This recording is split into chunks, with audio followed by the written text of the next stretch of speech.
안녕하세요. 오늘은 핵심 주제 20일 고려의 경제와 사회 보겠습니다. 자, 포인트. 이따가 우리가 이 고려의 토지 제도 중에서 전시과라는 게 나올 텐데 제일 중요한 포인트는 뭐냐면 요 전시과의 가장 마지막이 경전 전시과거든요. 근데 이 경전 전시과는 현직 관리에게만 지급이 됐다. 요거를 기억하는 게 제일 중요합니다. 이따가 뭐 이거 단계별로 외우겠지만.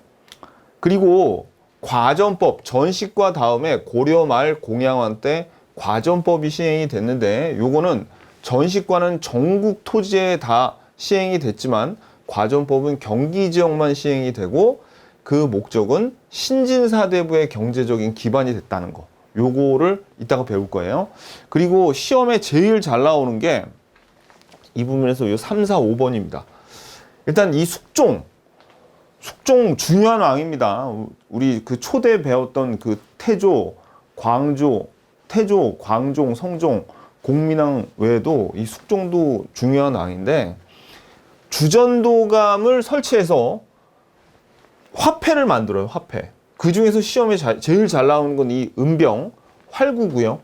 그 다음에 해동통보, 사만통보. 이름 다 알아둬야 돼. 요건 암기를 해야 됩니다. 근데 이거 외우는 건 쉬워요. 왜? 아직은 조선시대 돈이 아직 같이 안 나왔기 때문에 요거 외우는 건 쉽습니다. 그러니까 고려시대의 돈, 요거 외에 건원중보도 하나 이따가 볼 텐데 고려시대의 돈을 확실하게 외워야지 조선시대의 화폐가 나온 거하고 같이 외우더라도 그때 안 헷갈립니다. 그러니까 요걸 외워둬야 돼, 지금.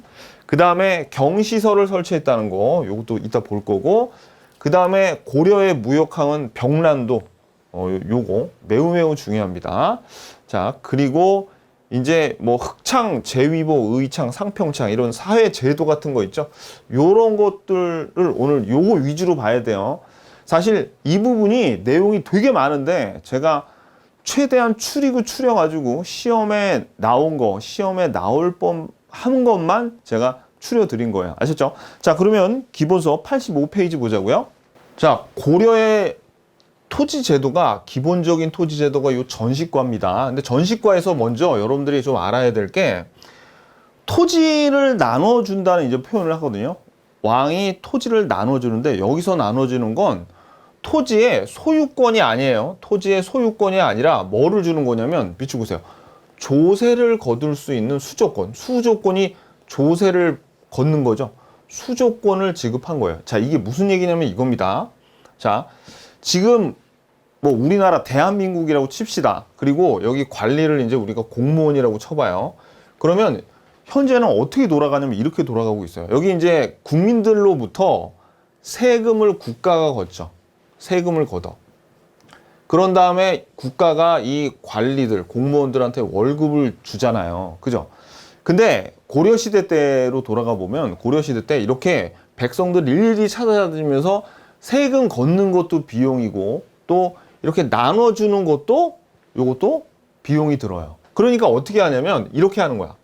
자, 토지 소유자가 백성입니다. 토지 소유권자는 백성이에요. 그러니까 소유권은 누구한테 있는 거예요? 이 백성을한테 있는데 이 국가가 이 관리 갑에게 만약에 백성을의 토지를 네가 가져라. 아니면 이 동네를 너에게 하사하겠다. 이렇게 토지를 준다는 의미는 이 토지 소유권을 뺏어서 관리 갑한테 주는 게 아니라 요 토지 소유자인 백성을이 농사 짓잖아요. 그럼 이 을로부터 조세를 거둔 수조권이에요. 수조권을 주는 거야.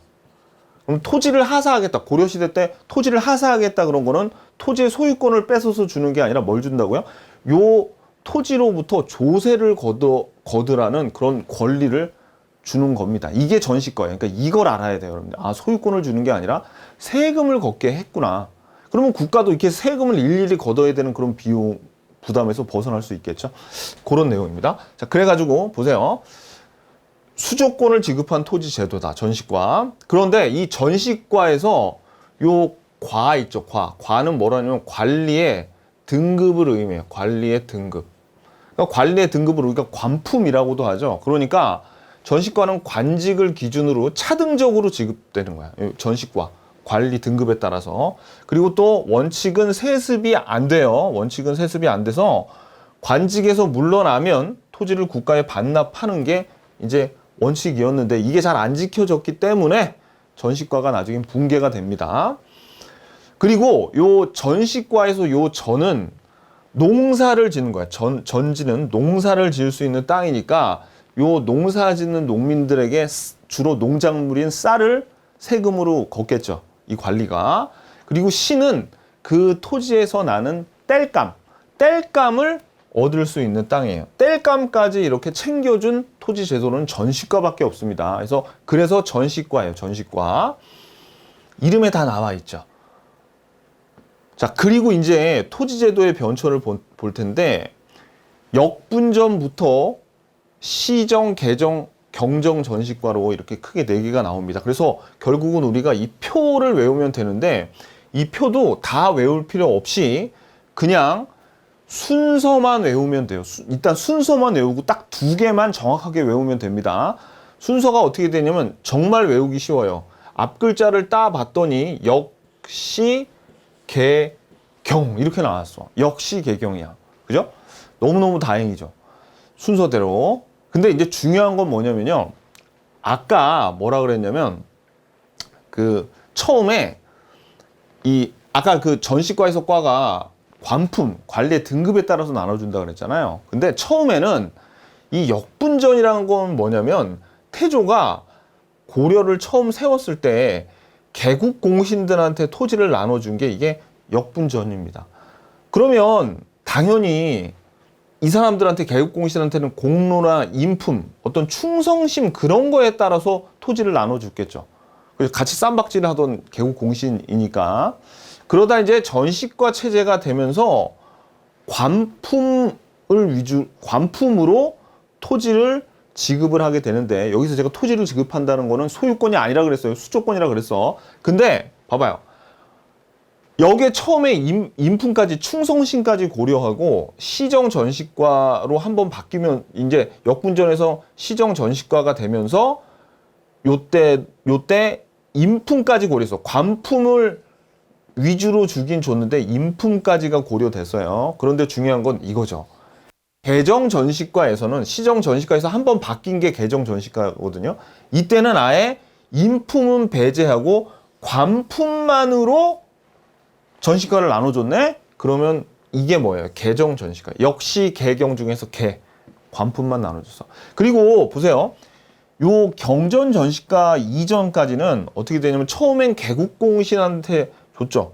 전직 관리라는 게 있을 수 없잖아요. 왜? 이게 고려시대 처음 세웠을 때 주는 거니까.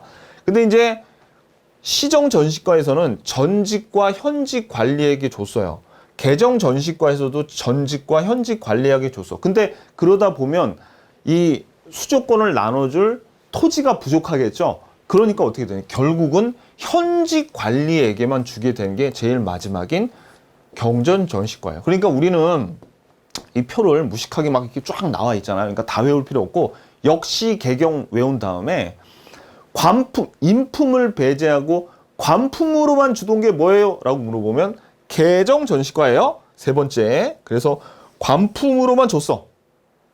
그리고 현직 관리에게만 전시과를 줬어요. 라는 거를 찾으면 뭘 찾으면 돼? 마지막엔 경전 전시과를 찾으면 되는 거야. 요 앞에 내용은 요 2개를 외우기 위해서 쭉 한번 그냥 봐요. 이게 2개가 죠. 역시 개경에서 이게 중요하다고요. 무슨 얘기인지 아시겠죠? 오케이. 됐어요. 자, 그러면 이제 역분전서부터 하나씩 내용을 보는데 결론은 이거 2개를 기억하는 게 중요합니다. 자, 볼게요. 처음에 역분전은 말씀드렸듯이 요 태조 때 태조 왕건이 후삼국 통일 과정에서 공신들에게 그 대상이 공신들이죠. 자, 밑줄 인품과 공로에 따라서 토지를 지급했어요. 그래서 이제 전시과가 경종 때 시작이 되는데 요거를 다른 2개의 전시과 구별하기 위해서 시정 전시과라고 하는데 그러니까 전시과가 시작이 됐죠. 시작이 됐어. 이때는 전현직 관리에게 관품과 인품을 기준으로 토지를 차등 지급했어. 그럼 여기서 여러분들이 시정 전시과를 딸딸 외울 게 아니라 여기서는 아직도 인품을 기준으로 줬네 라는 거 정도만 기억을 하면 되겠죠. 시정 전시과는. 근데 개정 전시과 요거는 별표. 여기서 포인트는 어디냐면 여기 밑줄. 인품은 배제하고 관품 동그라미. 별표. 이렇게 인품은 배제하고 관품만 고려해서 토지를 차등 지급한 거는 개정전시과입니다. 개정전시과예요. 그 다음에 이제 경정전시과는 뭐라고 나왔냐면 밑줄 현직관리에게만 현직 동그라미 별표. 그래서 이 두 개가 중요합니다. 현직 관리에게만 토지를 차등 지급했다라는 거죠. 오케이, 됐습니다. 자, 그래가지고 결국은 요거를 기억하는 게 중요합니다. 시험엔 이게 나와요. 이게 요 앞에 두 개는 그냥 여러분들이 이전에는 전현직 관리들한테 줬고 역분지원은 처음이니까 전직 관리라는 개념이 없으니까 개국공실한테 줬겠네, 그죠? 그 다음에 역분전 마찬가지로 공로 인품으로 주다가 개정전시과에서는 인품을 배제하고 관품만으로 줬구나. 요거를 딱 기억하시면 됩니다. 오케이. 자, 그런데 이제 전시과 제도가 아까 말씀드렸듯이 제대로 시행이 잘 안 되고 붕괴가 되기 시작해요. 왜냐면 이게 점점 이제 시간이 지나가다 보니까 대토지를 막 소유를 하게 되고 무신직공기를 거치면서 지배층이 토지를 독점, 그러니까 대토지를 막 소유하게 되는 거죠. 그리고 전쟁이 막 하도 많이 일어나니까 어떤 놈이 어떤 토지를 가졌는지 막 누가 수주권을 가졌는지 막 개판이 되는 거예요. 그러니까 어떻게 해요? 분배 가능한 토지도 부족하고 전시과 제도가 그냥 붕괴가 됩니다.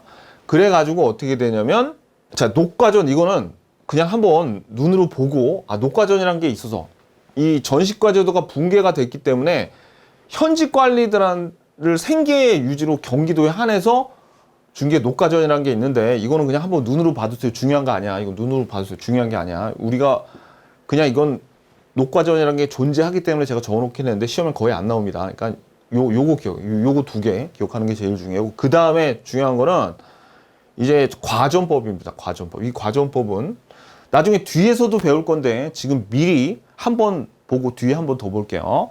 과전법 매우 중요한데 이거는 지금 공양왕 때예요. 이 공양왕 때 이게 고려 말인데 이성계가 위화도 회군을 합니다. 위화도 회군을 하면서 어떻게 과전법이라는 토지 제도를 시행했어요. 근데 이게 뭐냐면 국가 재정을 확보하고 제일 중요한 건 여기 밑줄 신진사대부의 경제적 기반을 마련하기 위해 조준등의 건의로 과전법을 시행했는데 계속 밑줄 그세요. 경기 지역에 한해서 수조권이 설정된 토지인 과전을 전현직 관리에게 지급했다. 여기서 중요한 거는 경기 지역에 한했다는 거 요거 동그라미입니다. 요거 동그라미. 그래서 과전법은 왕도 알아야 돼요. 공양왕 때 이성계가 위화도 회군 이후에 자, 두 번째 신진사대부의 경제적 기반을 마련하기 위해서 경기 지역에 한해서 수조권을 나눠줬어요. 자, 이건 무슨 얘기냐면 이겁니다. 지금 토지 제도가 막 문란해서 그게 가장 큰 원인은 토지를 지배층들이 대토지를 농장이라고도 하는데 대농장을 소유를 하게 된 겁니다. 그러니까 더 이상 어떻게 전시과를 나눠줄 땅이 없는 거예요. 그래서 백성들이 억울하게 땅도 뺏기고 막 그런 일이 벌어져요. 그래가지고 이 이성계가 위화도 회군을 합니다. 위화도 회군을 해가지고 이제 여기 고려가 있어. 고려가 있는데 억울하게 땅을 뺏긴 사람들이 있죠. 그러니까 이런 이 나쁜 그 권문세족으로부터 토지를 다 뺏어가지고 원래 주인들한테 다 찾아줘요. 원래 전국에 있는 토지를 다 찾아주고 경기도에 한해서 여기가 경기도야. 경기도에서만 여기서 수조권으로 여기에 있는 전현직 관리들이 어떻게 해요? 그래서 수조권에서 세금을 걷게 만들었고 나머지 토지는 어떻게 해요? 나머지 토지들은 여기 있는 백성들은 국가한테 직접 세금을 내게 만든 거예요. 그러니까 직접 세금을 국가가 거두니까 경기도를 빼고는 경기도를 제외한 나머지 그러니까 국가 재정도 확보를 할 수가 있었겠죠. 그죠? 그리고 어떻게 해요? 그리고 경기도에서는 경기 지역에서는 어떻게 해요? 요 신진사대부들한테 나눠줬겠지. 요 수조권을 거둘 수 있게. 그래서 수조권이 설정된 토지를 경기도에만 나눠주고 나머지는 국가가 직접 거뒀다는 얘기입니다. 근데 제일 중요한 거는 뭐 그렇게 자세한 내용보다는 공양왕 때 신진사대부의 경제적 기반을 마련하기 위해서 뭐가 그렇죠. 경기 지역에 한해서 수조권이 설정된 과전을 준 거예요. 이 과전에는 시자가 빠졌잖아요. 시자. 어떻게 여기 시전 뗄감은 안 줬어. 여기서 그냥 요 조세를 거둘 수 있는 수조권만 이렇게 줬습니다. 요게 우리 그 과전법에 관한 얘기고, 요 과전법은 시험에 무지하게 잘 나와요. 이거 나중에 뒤에서 한번 더 볼 거야. 자, 근데 지금 우리 다시 한번 막 되게 많이 배운 것 같잖아. 되게 많이 배운 것 같잖아. 근데 정리를 한번 해줘요. 그렇게 많이 안 배웠어요. 여러분 외울 것도 얼마 없어요. 첫 번째, 그렇지. 수조권의 개념을 알아야 돼. 고려시대 전시관은 조세를 거둘 수 있는 수조권을 준 거예요. 토지 소유권을 준 게 아니라. 그리고 우리 역시 개경 중에서 어떤 거, 그렇지. 인품을 배제하고 관품으로만 준 거는 개정 전시과, 현직 관리에게 준 거는 경정 전시과. 이렇게 딱 정리를 하시면 됩니다. 자, 그 다음에 이제 고려의 수취제도 볼게요. 86페이지. 자, 여기는 그냥 시험에 나오는 건 아닌데 요걸 보세요. 조세는 아까 뭐예요? 조세는 토지에 대한 세금으로 논이랑 밭으로 나눠가지고 논에서는 쌀 걷고 밭에서는 작곡 걷었대요. 끝. 근데 요건 알아두세요. 좋은 제도. 요건 시험에 가끔 등장합니다. 좋은 제도는 뭐냐면 지방에서 징수한 조세를 각 군현의 창고인 조창까지 옮겨서 선박이에요. 좋은 선이니까 이거 선박이죠. 좋은 선으로 좋은 로를 통해서 개경으로 운반하는 겁니다. 그러니까 이게 이 좋은 제도는 조선시대에도 있었는데, 보세요, 여러분들. 그러니까 이게 우리 기출문제에 나왔던 그림인데, 자, 여기 보시면 여기 지방에 창고가 있어요. 뭐 창고 이름 몰라도 돼. 13개가 있었는데 여기 보시면 다 바닷가 아니면 강가에 있지. 그래가지고 어떻게? 그렇죠. 물길 좋은 선박으로 이게 실어 나르는 거야. 어디까지?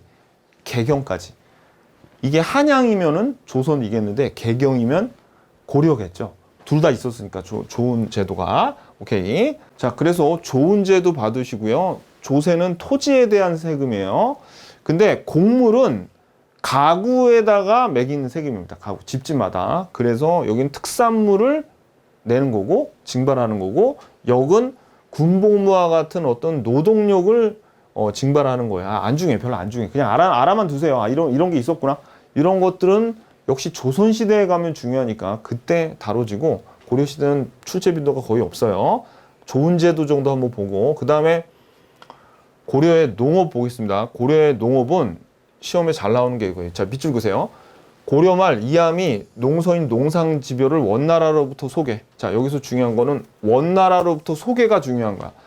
이함 동그라미 치고 농상지표 내미치세요. 그러면 이 농상지표란 책을 원간섭기겠죠. 원나라에서 이함이 들여왔는데 자기가 썼다는 게 아니에요. 자기가 쓴 게 아니라 원나라에서 들여왔다고요. 그래서 이게 나중에 뭐랑 헷갈리냐면, 이제 조선시대까지 공부하게 되면 세종 때 농사직설, 그 다음에 농가집성이란 게 이제 그 조선 후기에 나오는데 그거하고 좀 헷갈려요. 그러니까 먼저 이 집요한 원나라 놈들한테 가져온 농상집요부터 알아두세요. 집요한 원나라 놈들. 이렇게 외우면 돼. 자, 그 다음에 이제 농업의 발달이 나오는데, 여기 이제 이거는 그야말로 참고 한번 보시는데, 뭐가 제일 중요하냐면 이 이양법이 중요합니다. 왜냐면 이 이양법은 이제 조선시대에 정말 거의 제일 중요한 게 이 이양법이거든요. 근데 왜 이걸 지금 배우냐면, 이양법은 조선시대에 워낙 중요해서 조선시대에 나오는 것 줄 알았더니 고려시대에 나왔네. 그걸 알려주는 거예요. 아, 그럼 이양법은 고려시대부터 있었구나라는 걸 알아야 되는데, 이 이양법이란 건 뭐냐면 직파법이라는 게 있어요. 직파법은 뭐냐면 벼씨 있죠. 씨를 직접 논에다 뿌리는 거야. 그럼 이게 안 좋은 게 뭐냐면 얘네들이 잡초랑 같이 자라고, 그리고 좀 이렇게 불규칙적으로 자라요. 그래서 잡초도 계속 뽑아줘야 되고, 노동력은 많이 들어가는데 비해서 수확하는 양은 얼마 안 되거든요. 근데 이 이양법은 벽씨를 뿌리는 게 아니라 모판에다가 벼가 일정 크기까지 자랄 때까지 놔둬요. 그래가지고 요거를 어떻게 일정 크기에 자라는 거를 이제 땅에다 모내기를 하면서 이제 심는 거야.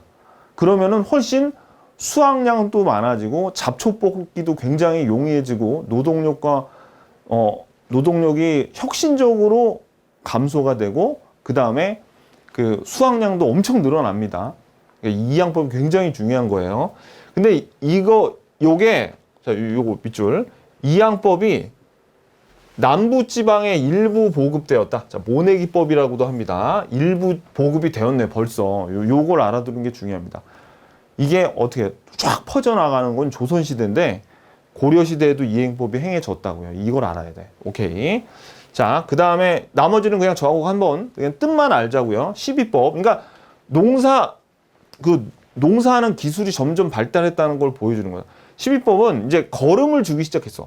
거름을 줘서 휴경지를 감수해. 휴경지는 그 어떤 농작물이 자라잖아요. 어떤 토지에. 농작물의 토지를 자랐는데 요거를 수확하고 나서 또 심죠. 그럼 안 자라요. 왜? 왜냐면 이전에 자랐던 농작물이 땅에 있는 영양분을 다 흡수해서 자라기 때문에 요 땅이 다시 영양분을 갖게 될 때까지 쉬게 해주는 걸 우리가 휴경지라 그래. 근데 거름을 줘서 영양분을 빨리 마련하게 하면 휴경지를 줄일 수 있겠죠. 그게 12법입니다.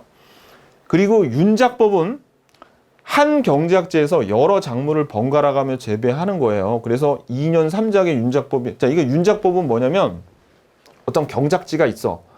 근데 아까 말씀드렸던 대신, 아까 말씀드렸듯이 원래는 여기에 뭐 가령 봄에서 가을에 뭐 좀 심어가지고 좀 수확한 다음에 다음에 또 봄이 될 때를 기다려서 또 심어야 돼. 뭐 이런 식으로 하면 얘네들이 2년인데 2작, 1년에 1작밖에 못 하는 거예요. 근데 이제 12법으로 거름을 줘서 빨리 영양분이 회복이 되면 이제 2년에 2번만 짓는 게 아니라 3번까지 지을 수 있게 됐다고요. 이런 윤작법 지을 수 있게 됐고, 그 다음에 신경법. 자, 소를 이용한 깊이가리가 일반화됐네. 신경법이 깊게 심는다는 거죠. 소를 이용해서 일반화됐어.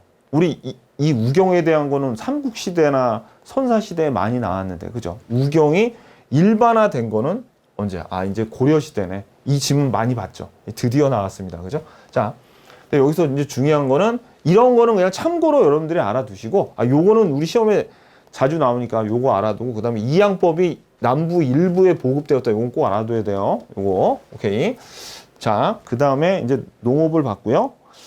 그 다음에 농업 중에서 제일 중요한 거 이걸 빼먹을 뻔했네. 이거 별표. 공민왕 때 문익점이 원나라에서 모카씨를 가져와서 재배에 성공했습니다. 이걸 알아야지. 이거. 농업에서 사실 이게 제일 중요합니다. 공민왕 때. 공민왕 때 한번 봤어요, 우리. 그죠? 자, 87페이지. 자, 여기서 이제 오늘 배우는 내용 중에서 제일 중요한 게 바로 요 화폐 주조입니다. 밑줄으세요. 건원중보는 성종 때 주조된 우리나라 최초의 화폐. 이거 앞에서 봤죠? 우리 성종 배울 때. 성종, 왕도 알아야 되고. 그 다음에 이거 쌍화로 이번에 주전도감 왕별, 은병 왕별. 자, 왕도 알아야 돼요. 숙종이에요. 그래서 의천의 건의로, 대각구사 의천의 건의로 주전도감 설치. 주전도감 왕별. 의천이 이따 나중에 불교에서도 배우는데 숙종의 동생이었습니다. 그래서 아무튼 주전도감 설치해서, 자, 사만통보, 해동통보도 알아야 돼.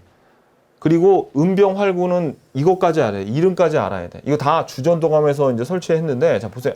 만들었는데, 우리나라 지형을 본 또 은병을 만들었다고 하는데, 이게 어떻게 생겼냐면 이렇게 생겼습니다. 이렇게. 이런 식으로 은으로 만들어서 은병이고, 활구는 여기에 입구가 좀 넓다 그래서 요거를 넓을 할자예요. 활구, 입구가 넓은. 그래서 은병을 만들었어요.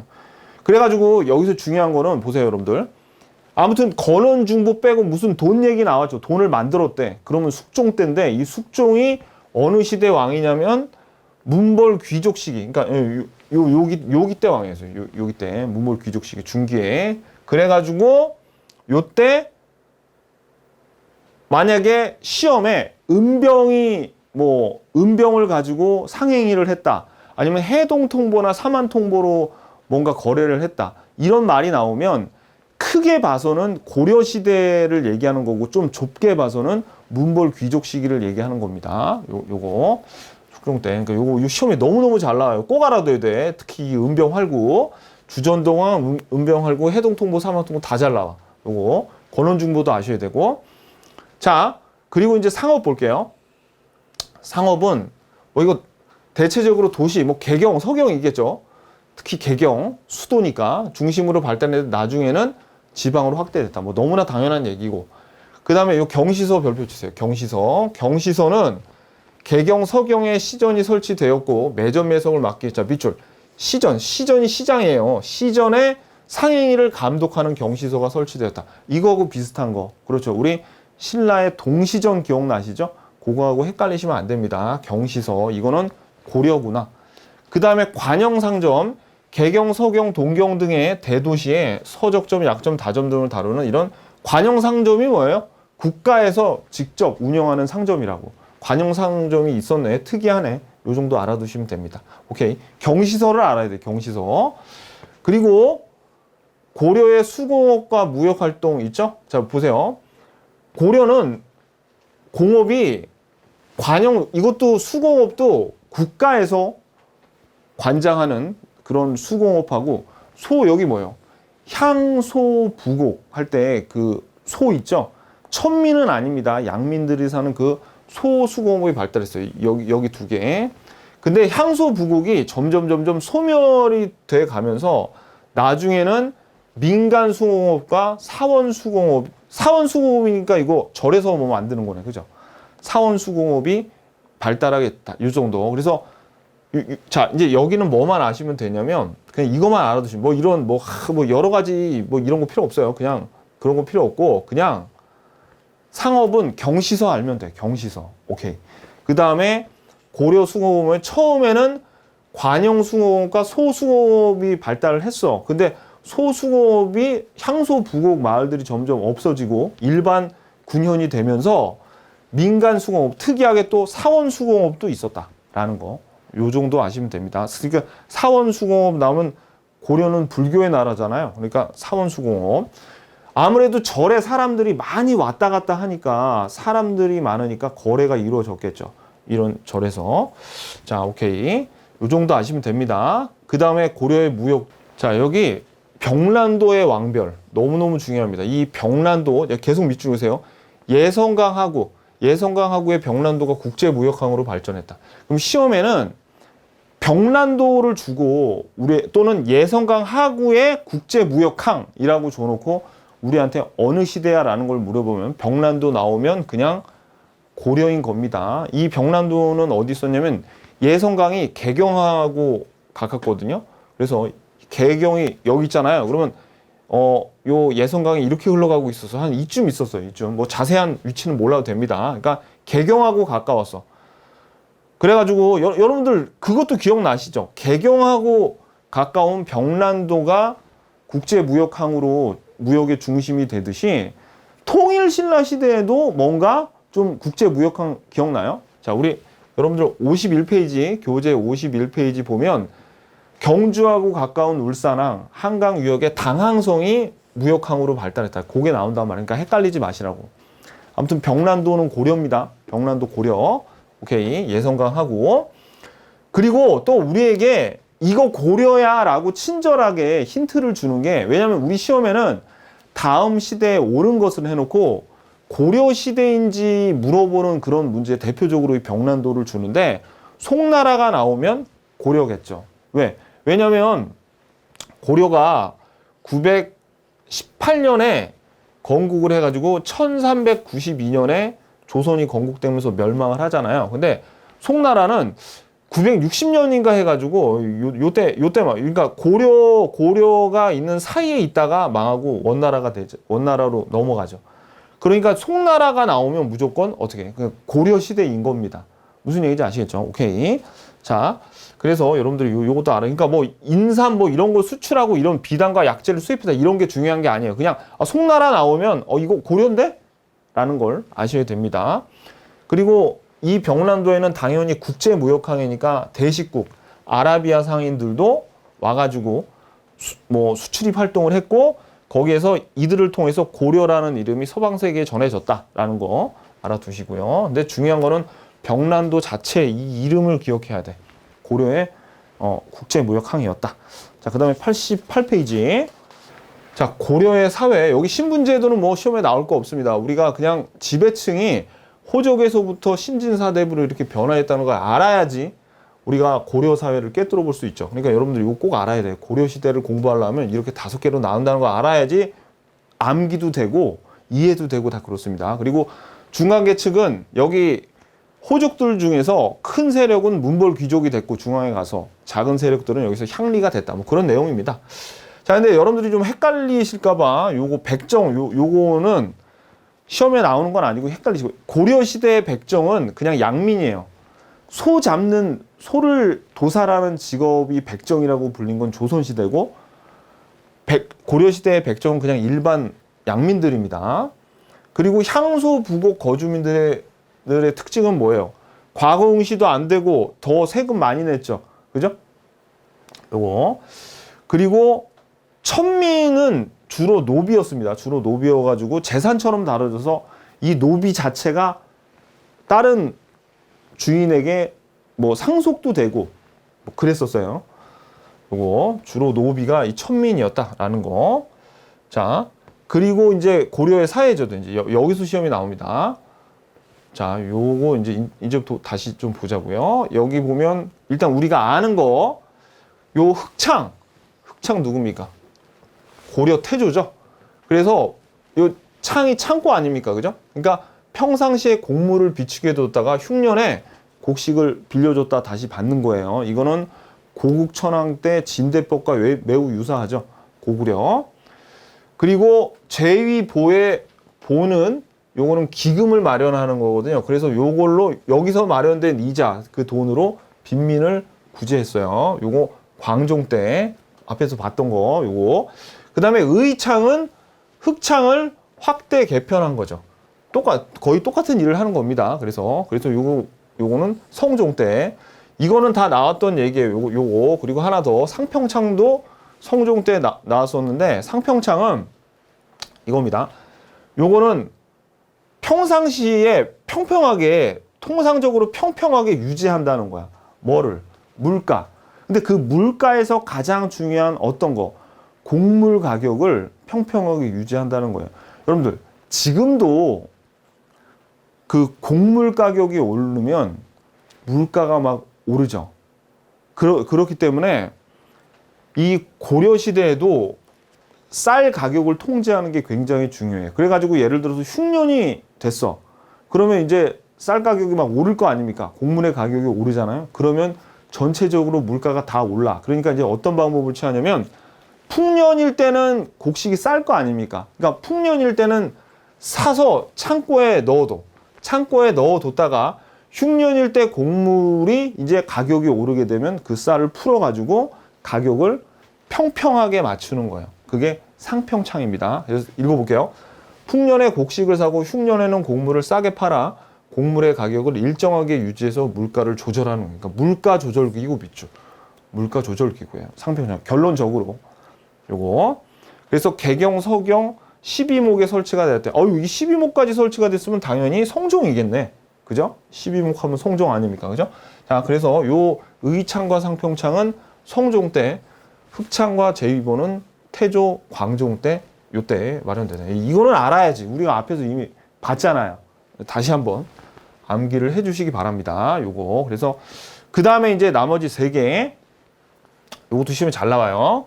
나머지 3개는 동서대비원이 뭐냐면, 개경에 동쪽과 서쪽에 병원을 마련했어요. 누구를 위하냐면 가난한 백성들이 치료와 빈민 구제를 하기 위해서 국립의료원, 그러니까 병원이죠. 가난한 백성들을 위해서 개경의 동쪽과 서쪽에 대비원을, 그러니까 병원을 마련한 겁니다.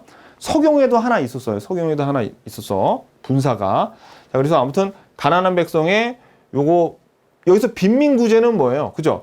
여기 해민국은 약국이거든요. 해민국은 약국이야. 해민국은 약국이고 이건 병원인데, 얘네들이 하는 일이 사실 치료나 그런 것도 있지만, 또 중요한 게 이때 사람들이 아프면 대부분 다 영양실조 뭐 그런 거에 걸려가지고 못 먹어가지고 아픈 거 아닙니까? 그러니까 빈민 구제, 여기서도 마찬가지고요. 그냥 좀 먹을 거 또 주고 그랬어요. 얘네 둘 다. 그러니까 이게 무슨 그 귀족들을 위한 병원이나 약국이 아니라 못 사는 불쌍한 백성들을 위해서 만들어진 겁니다. 동서대비원, 해민국. 오케이. 그 다음에 구제도감은 요 도감이 들어가면 임시기구라는 의미인데 구제도감은 이거예요. 우리나라도 가령 뭐 갑자기 태풍 같은 거 확 오게 되면 비상대책위원회 만들죠. 구제도감도 마찬가지예요. 역병이나 재해 같은 게 발생했을 때 백성들을 구제하기 위해서 임시적으로 만드는 기구가 구제도감이에요. 그럼 여기서 포인트는 역병재해죠. 역병 등 재해. 그죠? 역병 등 재해요. 그리고 이제 그러니까 봐봐요. 이것도 여러분들이 이거 네 개는 그냥 우리가 앞에서 쟁쟁한 왕들이 만들었잖아요. 그래가지고 나머지 동서대비원, 해민국은 병원하고 약국, 구제도감은 비상대책위원회, 임시기구. 끝! 이렇게 그냥 정리하시면 됩니다. 아셨죠? 근데 이게 다 어느 시대라는 거야, 결론은. 고려시대네, 고려시대네. 그죠? 자. 그 다음에 이제 고려의 풍속을 보시면요. 여기. 자, 그러면 요 향도, 요거 그냥 참고로 알아두세요. 조선시대 농민의 공동 조직인데 무슨 활동을 하냐면 매향 활동을 했습니다. 매향 활동이 뭐냐면 향을 요 땅 속에 묻어요. 그런 다음에 여기다가 이제 무슨 소원을 들어달라고 비는 건데 여기 미륵이 이 향나무 때문에 찾아와가지고 이걸 읽고 이제 그 소원을 들어주는 뭐 그게 바로 이 매향 활동입니다. 근데 왜 이런 종교적인 활동을 하냐면 이런 사람들이 애초에 초기부터 불교 행사를 주도하는 신앙적인 그 농민 조직들이었어요. 그러니까 이 농민들이 가령 무슨 그 사원이나 그런데 절에 무슨 그 석탑이나 뭐 그 불상 같은 거 짓는데 노동력이 필요할 때 같이 가서 막 도와주고 그러던 집단이 후기가 되면서 점점 공동체 생활을 주도하는 농민 조직으로 발달을 하게 되고 이 계속 조선시대까지 이어집니다. 뭐 둘의 뭐 그런 형식으로 발달이 돼요. 조선시대 가면. 그리고 이 고려시대의 여성의 지위도 상당히 높았습니다. 상당히 높아서